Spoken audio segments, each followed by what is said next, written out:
आज हम बात कर रहे हैं भकुट दोष के बारे में। जब भी कुंडली मिलान की जाती है तो आपने सुना होगा कि भकुट दोष लगता है।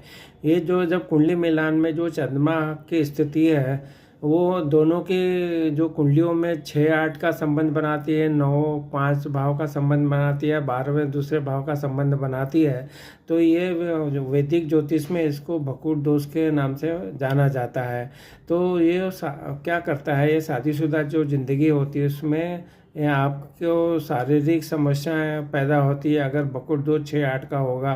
अगर बकुट दोष 9-5 का होगा तो संतान प्राप्ति में ये देरी करवाता है, और 12-2 का होगा तो ये आर्थिक समस्याएं आपको लाके खड़ी कर देती है। तो बकुट दोष की जो समस्या है ये जो है शादीशुदा ज़िंदगी में आर्थिक संकट लाता है। बकुट दोष लगने पर साझेदारी वाले जो कारोबार रहते हैं वहाँ पे धन का संकट बढ़ सकता है। बकुट दोष होने पे संतान जो उससे भी कष्ट प्राप्त हो सकता है। तो इसलिए ये बकुट दोष देखना बहुत ज़रूरी है। तो इस पे रिश्तों में भी दरार आ जाती है, और तो इस पे स्वास्थ्य के ऊपर भी बुरा असर पड़ता है। ये सब चीज़ें इसमें होती है।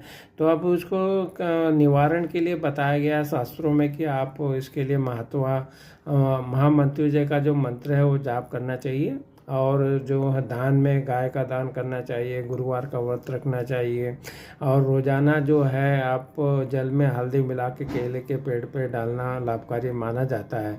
तो ये सब चीज़ों को बताया गया है कि आप इस तरह से करेंगे तो आपको इसका फ़ायदा मिलेगा। तो महामंत्र का जो बताया, महामंत्र का जाप करना, गाय का दान करना, गुरुवार का व्रत रखना, और फिर सूर्य को जल चढ़ाना, और हनुमान चालीसा का डेली पाठ करना, और गुरुवार का व्रत रखना, ये सब चीज़ों की सलाह दी जाती है। तो इसके लिए आप अपनी कुंडली को देख के ये जो भी संभावनाएं हैं उनको दूर करने के लिए कोशिश कीजिए।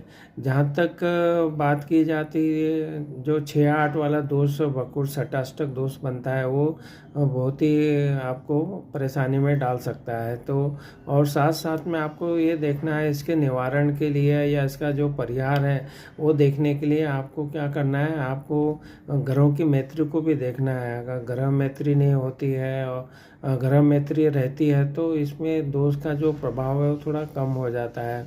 और इसमें ग्रह मैत्री के साथ साथ में आपको ये भी देखना है कि आपका नाड़ी दोष भी ना होना चाहिए। तो ये सब चीज़ें एक एस्ट्रोलॉजर को दिखा के आप कर सकते हैं। तो ये जो बातें बताई है बकुट दोष के बारे में ये शास्त्रों में दिया गया है, तो इसको ज़रूर आप चेक करिए।